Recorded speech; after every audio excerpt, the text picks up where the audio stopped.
right now I'm going to just read a quote from Edward Mendell House and what he had to say in a private meeting with Woodrow Wilson, president between 1913 and 1921, from the private papers of Woodrow Wilson. Quote, "Very soon, every American will be required to register their biological property in a national system designed to keep track of the people, and that will operate under the ancient system of pledging.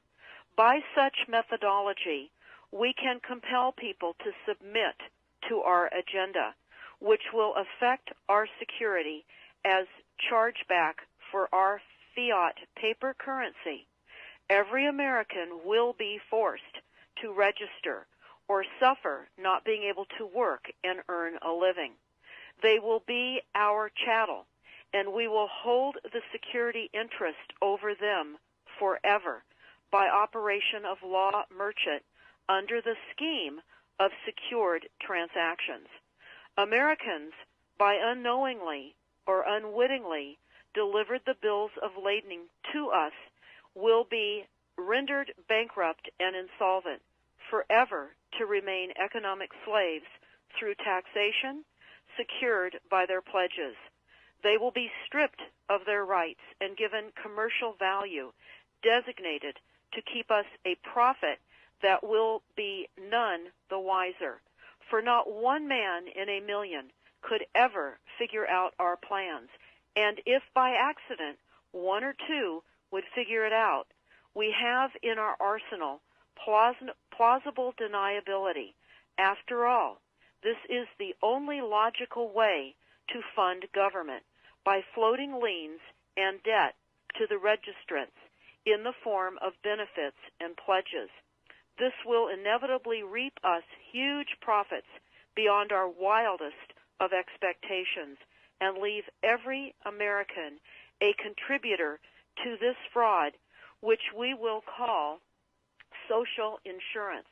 Without realizing it, every American will insure us for any loss we may incur, and in this manner, every American will unknowingly be our servant, however begrudgingly.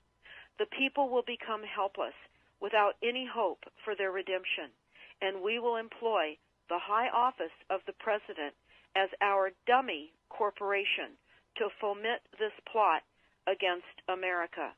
Having established plausible deniability, even if people become enlightened that they had a remedy and pursued it, the attorneys, judges, and legislators could claim that they did not understand the people's claims, especially if the technical requirements for achieving it were not followed pursuant to statutory requirements.